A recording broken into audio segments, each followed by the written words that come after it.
제가 먼저 읽습니다. 사무엘이 늙음에 그의 아들들을 이스라엘 사사로 삼으니 장자의 이름은 요엘이요 차자의 이름은 아비야라. 그들이 브엘세바에서 사사가 되니라. 그의 아들들이 자기 아버지의 행위를 따르지 아니하고 이익을 따라 뇌물을 받고 판결을 굽게 하니라.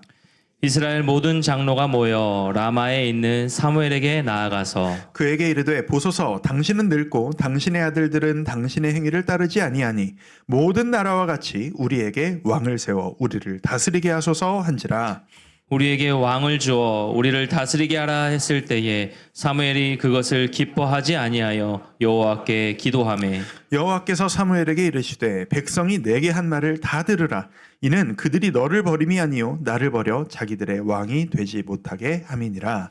내가 그들을 애굽에서 인도하여 낸 날부터 오늘까지 그들이 모든 행사로 나를 버리고 다른 신들을 섬김같이 내게도 그리하는도다. 함께 읽습니다. 그러므로 그들의 말을 듣되 너는 그들에게 엄히 경고하고 그들을 다스릴 왕의 제도를 가르치라. 아멘.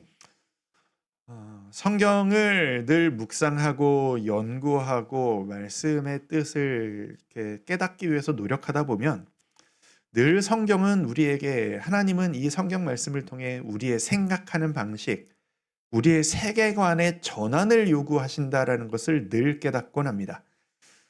말씀을 읽다 보면 깊이 묵상하다 보면 살면서 나는 이게 당연한 문제라고 여기면서 살아왔는데 성경에서는 그게 아니야. 그게 중요한 게 아니야. 라고 강조하고 또 강조하시는 내용들이 있고 나는 신경도 안 쓰고 뭐 어떻게 알아서 되겠지 라고 하는 문제를 하나님께서 말씀을 통해 끄집어내시면서 너 이게 얼마나 중요한 일인지 아니? 내가 가장 소중히 여기는 문제가 바로 이 문제야. 라고 하실 때도 있다라는 것을 늘 느끼곤 합니다. 이런 식의 깨달음, 진짜 중요한 건 이런 것이로구나. 그리고 그 깨달음을 실천하며 살아가려는 도전이 매일매일 몇 달이고 몇 년이고 쌓이고 쌓여서 한 사람의 삶이 모습이 믿지 않는 다른 사람들과 확연히 다른 모습을 갖게 된다면 그게 바로 저 사람은 그리스도인이네. 누가 봐도 저 사람은 예수 믿는 사람이네. 라는 이야기를 듣게 되는 궁극적인 모습이 바로 그런 구조일 거라고 생각합니다. 저에게는 오늘 이번 주에 제가 일주일 동안 묵상했던 이 사무엘상 8장 말씀이 그런 식의 생각의 전환점을 주는 너무나도 강력한 주님의 메시지로 저에게 다가왔습니다. 한 주간 말씀을 가지고 이 말씀을 가지고 참 많은 생각들을 했고 그 깨달음은 저에게 적지 않은 생각의 전환을 요구했습니다. 오늘 그 수많은 이야기들 중에 이야기를 좀 추려서 그 중에 일부를 여러분들과 함께 나눠보려고 합니다. 지난주에 우리는 사무엘상 7장을 통해서 사무엘이 정신 못 차리고 있는 이스라엘을 미스바라는 곳에 모아 회개의 기도를 촉구하는 부르짖어 기도하거라 라고 하는 그 장면을 우리가 보았습니다.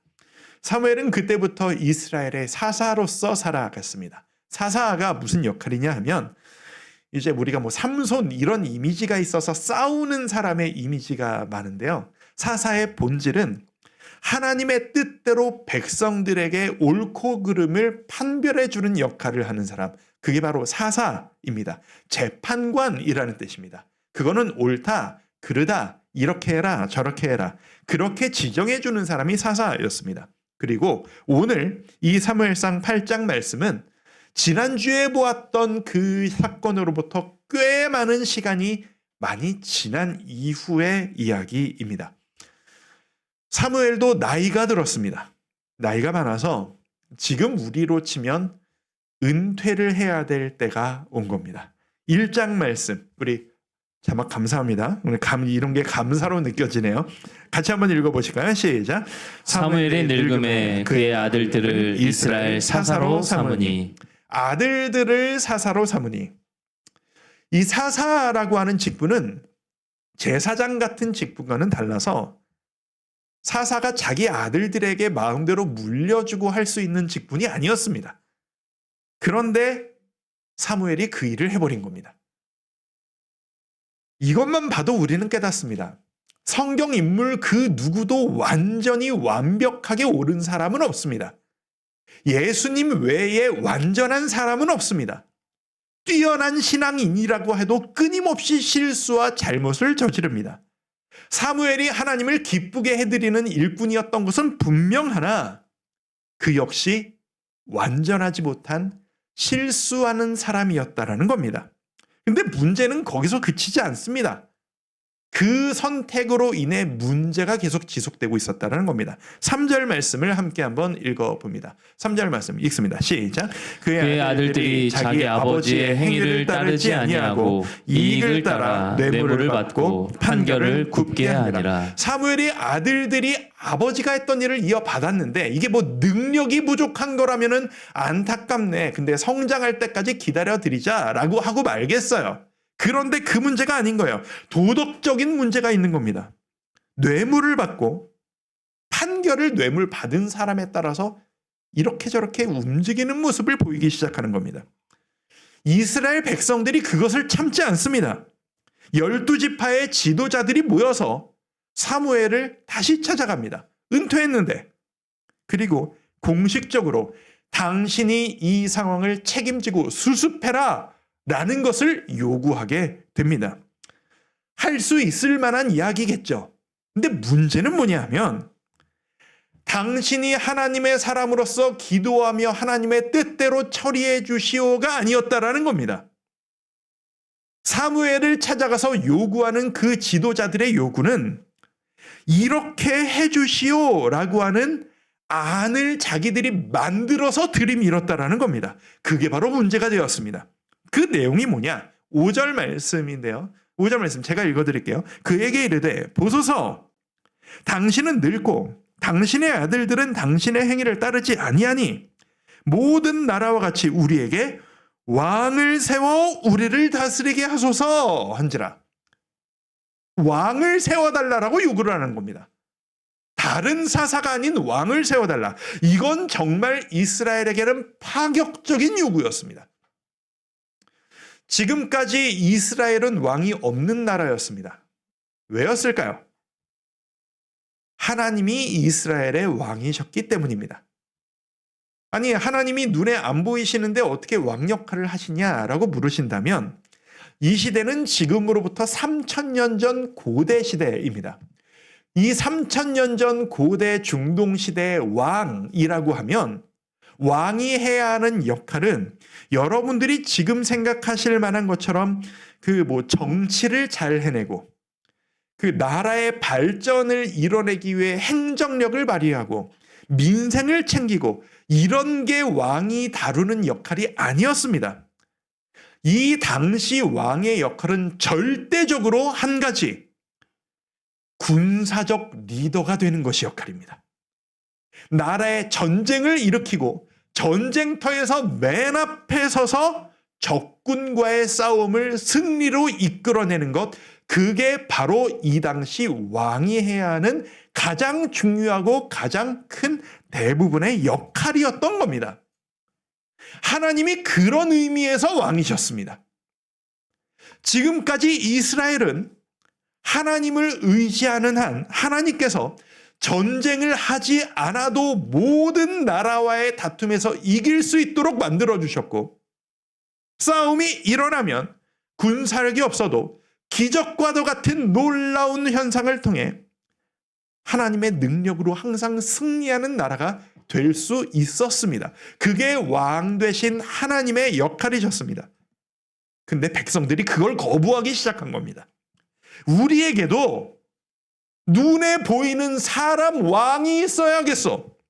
딱 타이밍이 좋습니다. 당신도 은퇴하고 당신 아들들도 별로 쓸모가 없으니 왕을 세워주시오.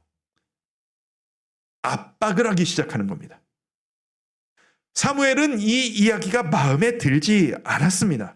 8장 6절을 보시면 같이 한번 읽어보실까요? 시작. 우리에게 왕을 주어 우리를 다스리게 하라 했을 때에 사무엘이 그것을 기뻐하지 아니하여 여호와께 기도하매. 사무엘이 그것을 기뻐하지 않았습니다. 상상하건대 여러 가지 복잡한 마음들이 있었을 거라고 상상합니다. 일단은 인간적인 마음이 있었겠죠. 복잡한 심정. 내가 지금 무리해서 안 될 걸 민망함을 무릅쓰고 내 아들을 후계자로 세워버렸는데 이놈들이 이걸 잘 못해가지고 내 면이 안 선다. 이 민망함을 어떻게 하나. 이 부끄러움과 민망함이 있었을 겁니다. 동시에 분노도 있었을 거라고 생각합니다. 내가 평생을 이 나라를 되돌이키고 바르게 서기 위해 평생을 바쳤는데 이 내가 내린 이 결정을 이 백성들이 무시하고 반대해? 내 말을 거역해? 인간적인 감정들도 있었을 거라고 생각할 수 있습니다.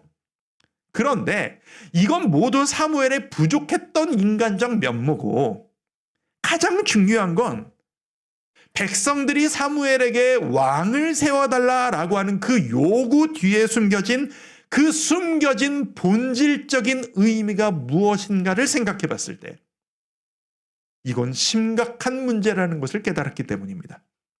7절 여호와께서 사무엘에게 이르시되 백성이 내게 한 말을 다 들으라 라고 말씀하십니다. 사무엘이 속상합니다. 하나님 어떻게 이럴 수가 있습니까?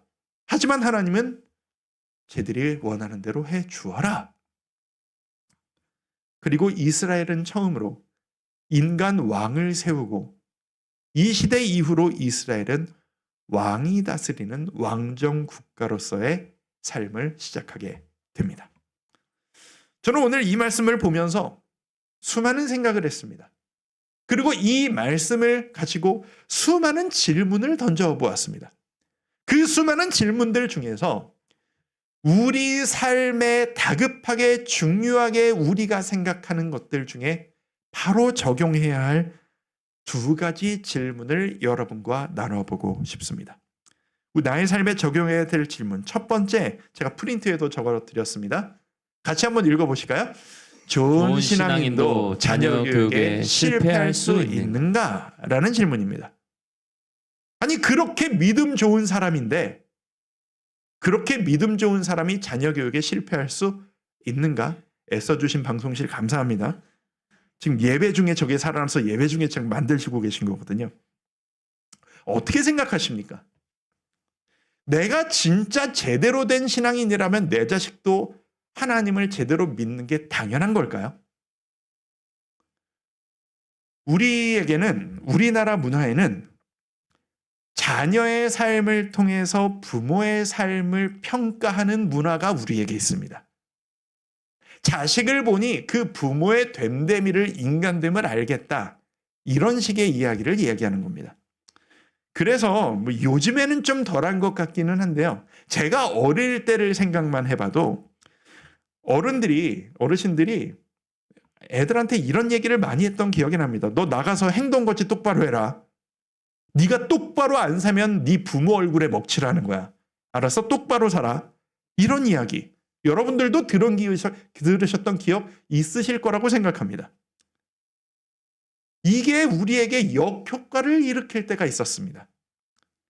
부모님들이 그 힘든 시대를 살아오시면서 내가 이 어려움을 딛고 인생을 부끄럽지 않게 잘 살아온 사람이다 라는 것을 증명하고 싶으신 겁니다. 그래서 자녀들을 남 부끄럽지 않게 내 체면 세울 만한 부끄럽지 않은 내세울 만한 자식으로 키우고 싶은 열심들이 있으셨습니다. 내 자식이 잘 서야 난 실패한 인생 아니야 라는 평가를 받을 수 있으니까요. 이건 제가 두말 드릴 필요도 없이 유교의 영향입니다. 문제는 이 유교적 영향이 한국 교회의 신앙 교육에도 그대로 영향을 끼쳐왔었다라는 겁니다. 종종 교회에서 정말 깊은 믿음의 헌신과 일꾼 되어 주신 성도님들을 뵙다가 자식 이야기만 하면은 위축되시는 경우를 많이 봅니다. 이런 말씀들을 하시는 거예요. 제가 죄인이죠. 아니 왜 죄인이세요, 집사님이? 자식 하나 구원 못 시키면서 제가 무슨 하나님 앞에 면목이 있겠습니까? 제가 죄인이죠. 이건 옳은 이야기일까요? 저는 이 이야기를 제 생각, 주위 사람 이야기, 선배님들 이야기가 아닌 성경에서 샘플을 답을 찾고 싶었습니다. 그래서 성경을 뒤졌습니다. 우리가 인정하는 잘 알고 있는 성경 인물들, 하나님이 인정하는 성경 인물들은 자식 교육을 도대체 얼마나 잘 시켰나? 좀 뽑아왔습니다. 여러분이 아실 만한 인물들 제가 한번 읊어볼까요? 아브라함, 이삭, 야곱, 대표적인 우리가 알고 있는 아버지들이죠. 그런데 그 아들, 아브라함, 이삭 아들 둘씩 나왔습니다. 야곱 아들 12 낳았습니다. 그 아들들의 삶 어떻습니까? 아들들끼리 서로 내가 밟고 이기겠다고 이용하고 이겨먹고 아웅다웅 난리치는 아들들로 키운 사람들이 바로 이 아브라함, 이삭, 야곱입니다. 다윗 어떻습니까? 수많은 아들들이 있었습니다. 그 아들들 중에서 가장 번들으라고 내세울 것만은 잘났던 아들이 압살롬입니다. 그 압살롬 어떤 삶 살았습니까? 내가 아버지에게 반역을 일으키고 아버지를 죽이고 내가 왕이 되겠다고 아버지를 몰아낸 게 압살롬입니다. 암논이라는 아들도 있습니다. 근친상간을 일으키다가 죽어버린 아들이 이 암논입니다. 다윗의 왕위를 이어받은 아들이 누구죠? 솔로몬입니다. 아내를 1000명이나 뒀습니다. 그리고 그 왕궁으로 이방신을 믿는 우상숭배를 끌어들여왔습니다. 이스라엘의 왕들 중에 이 남유다의 왕 중에서 가장 믿음 좋은 왕이다라고 하는 사람이 히스기야입니다. 히스기야의 아들은 므낫세라는 왕이었습니다. 근데 그 므낫세는 유다 역사상 최악의 우상숭배를 했던 왕입니다. 어떻습니까? 여러분 발레를 찾아내실 수 있으십니까? 여러분이 알고 있는 성경 인물들 중에서 우리가 알고 있는 위대한 신앙 인물들 중에 자기 자식을 자기보다 더 나은 신앙의 인물로 키워낸 케이스가 전무하다시피 합니다. 찾으셨다면 좀 알려주십시오. 그렇다면 저의 질문은 여기까지 갔습니다. 자식 교육 제대로 못 해낸 그 성경 인물들을 하나님은 어떻게 평가하셨었나?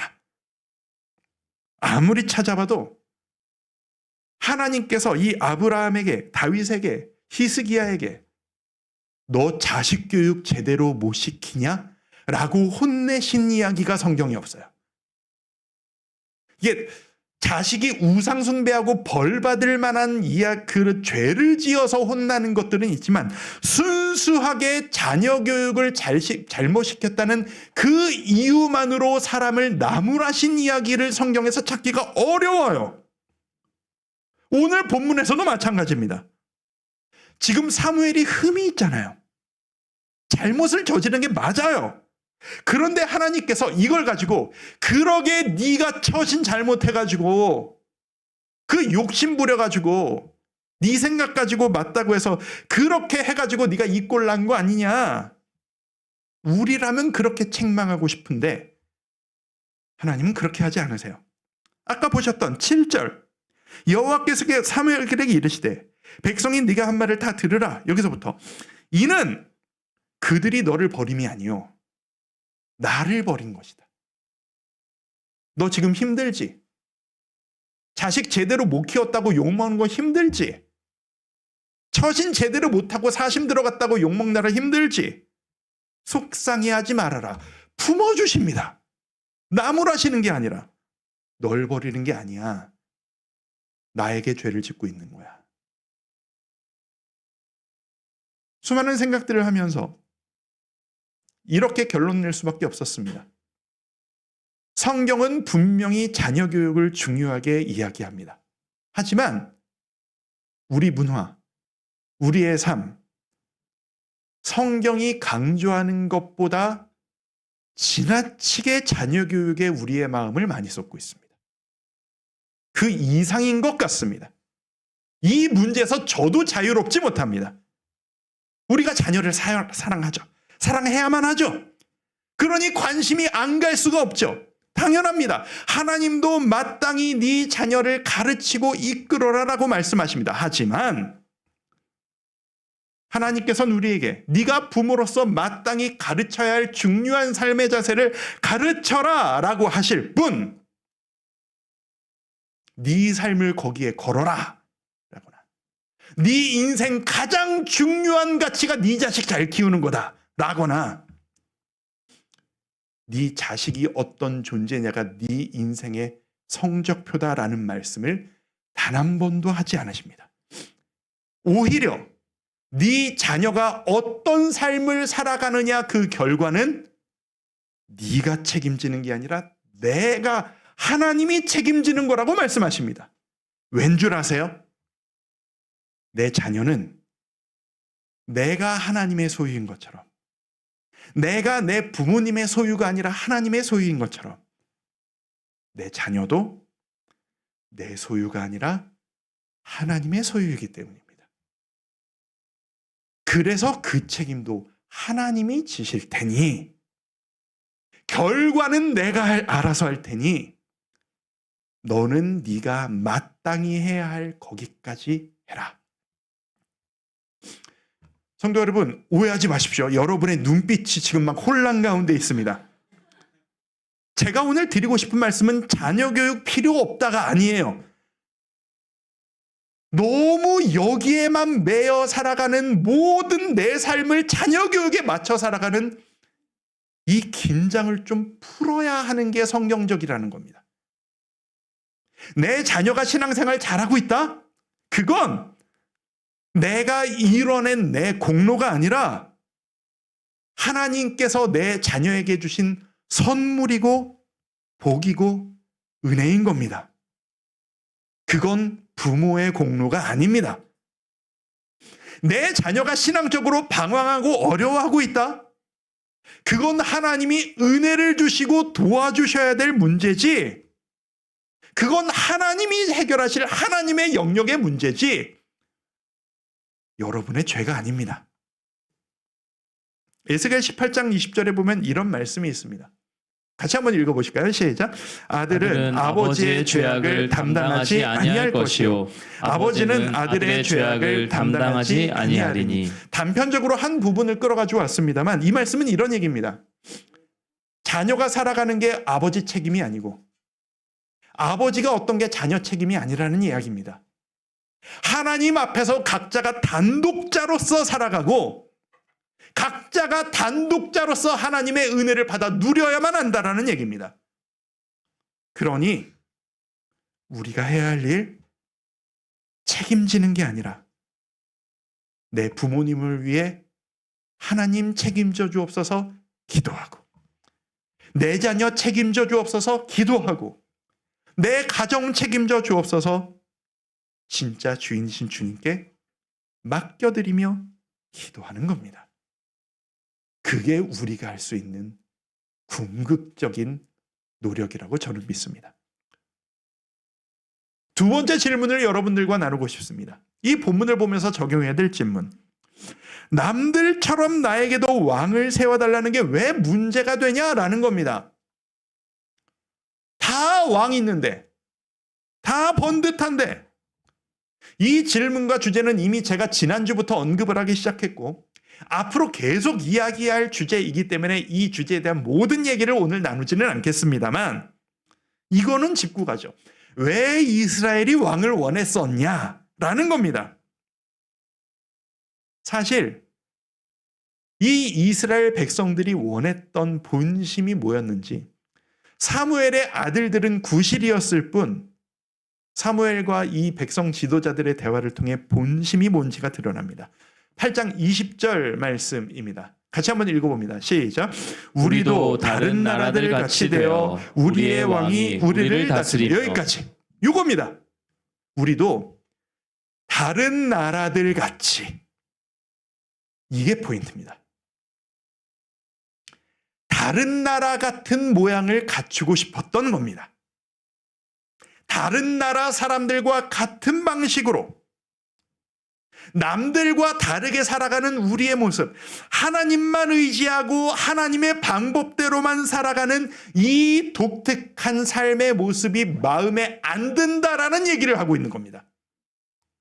좀 든든하게 남들처럼 외적으로 갖출 것도 좀 갖추고 살고, 다른 사람들이 나를 볼 때, 평가할 때 멋지다, 대단하다, 많은 걸 이뤘구나, 능력이 있네 소리를 듣고 싶은 겁니다. 전 이거를 이렇게 표현하고 싶습니다.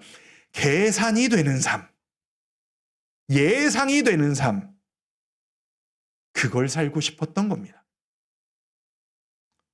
그런데 하나님을, 눈에 보이지 않는 하나님을 왕으로 모시고 하나님만 바라보며 사는 삶이란 도대체 계산이 안 되는 삶입니다.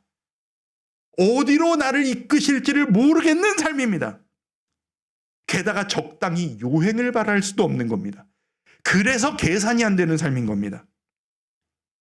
우리도 남들, 다른 나라들 하듯이 좀 적당히 욕심도 좀 부릴 수 있고, 요행도 좀 부리고, 운이 좋으면 나는 요만큼 했는데 이만큼 선물도 받고, 그러면 얼마나 좋습니까? 근데 하나님은 너무나도 정확한 분이셔서, 게다가 하는 척, 마음은 아닌데 하는 척하는 내 마음속까지 다 꿰뚫어 보셔서 요행이 없는 겁니다. 기준이 너무 높다라고 느끼는 겁니다. 지금 이스라엘은 보이지 않는 하나님을 따르는 계산되지 않는 모호함, 사실 이게 모호한 게 아닌데 우리가 그렇게 생각한다라는 의미인 겁니다. 보이지 않는 하나님을 따르는 계산되지 않는 모호함을 포기하고, 눈에 보이는 삶의 공식, 남들 다 하는 이렇게 하니까 요게 나오더라, 그 솔루션, 눈에 보이는 나를 이끌어줄 리더, 그걸 찾고 싶은 마음인 겁니다. 그런데 하나님은 그걸 가지고 너희가 날 버리려고 하는구나 라고 말씀하십니다. 7절 말씀 뒷부분에, 이는 그들이 너를 버림이 아니고 나를 버려 자기들의 왕이 되지 못하게 하려고 하는 거다. 눈에 보이지 않는 하나님을 따르는 삶은 용기를 필요로 합니다. 어렵습니다. 왜죠? 익숙하지 않기 때문입니다. 자연스럽지 않기 때문입니다. 계산이 되지를 않기 때문입니다. 세상 누구도 그런 식으로 살지 않는 것 같아 보이는 샘플을 찾기가 어려운 삶이기 때문입니다.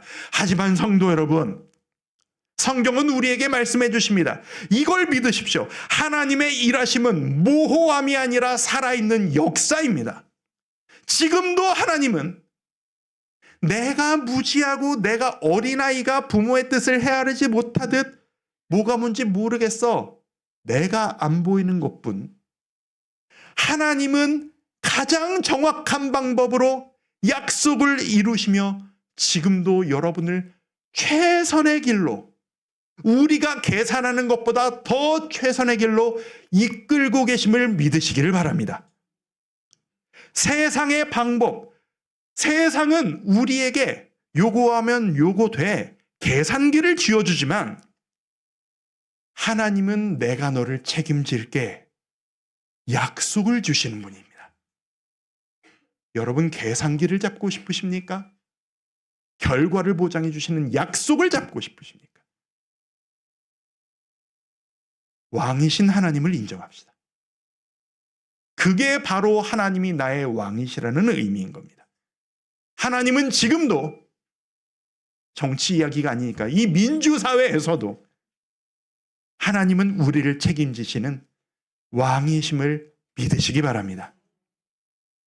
저는 이 말씀을 통해서 이 도전을 받는다고 느낍니다. 두 가지입니다. 우리에게 주시는 도전. 첫 번째, 넌 완벽한 부모여야 할 필요가 없단다.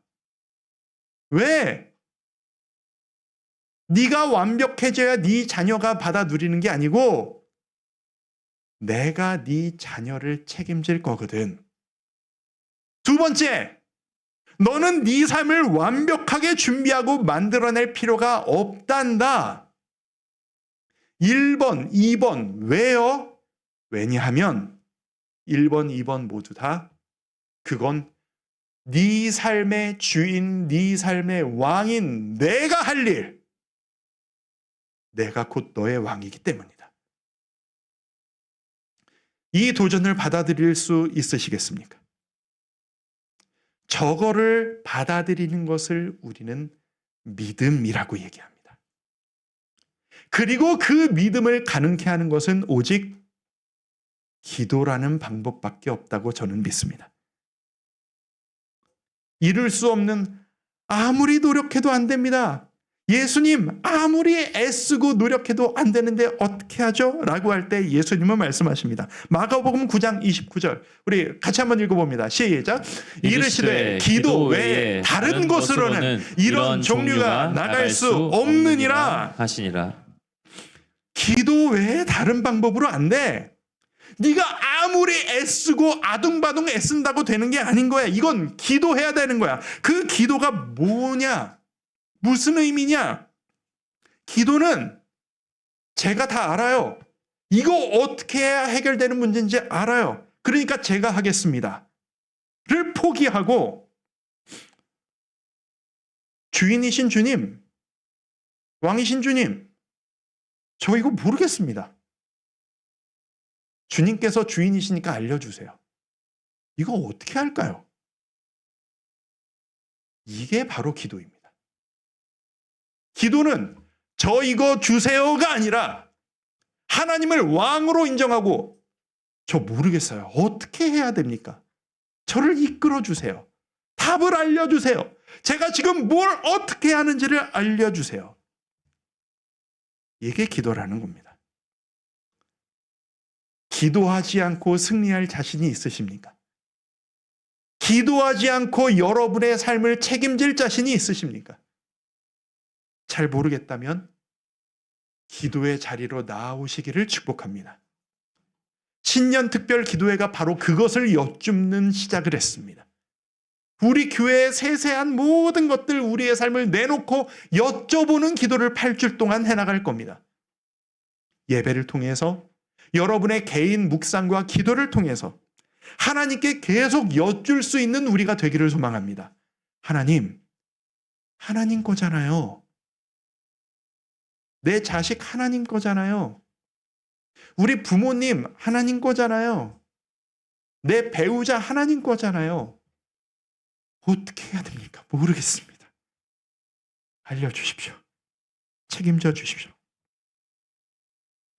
내가 무릎을 꿇을 때 세상에서 내가 왕입네 라고 하는 가짜 왕들은 무너지고 오직 하나님만이 내 가정과 내 삶을 책임지시는 왕으로 서주시기를 소망합니다. 그 자리로 나아가지 않으시겠습니까? 주님만 바라보며 내게로부터 눈을 들어 주를 보기 시작할 때 주의 일을 보겠네. 모든 시선을 내가 아닌 주님께 드리고 살아계신 하나님을 느낄 때 내 삶은 주의 역사가 되고 하나님이 일하기 시작하네. 우리 이 찬양하면서 하나님 앞에 결단하며 나아가기를 원합니다. 우리 악보도 드렸습니다.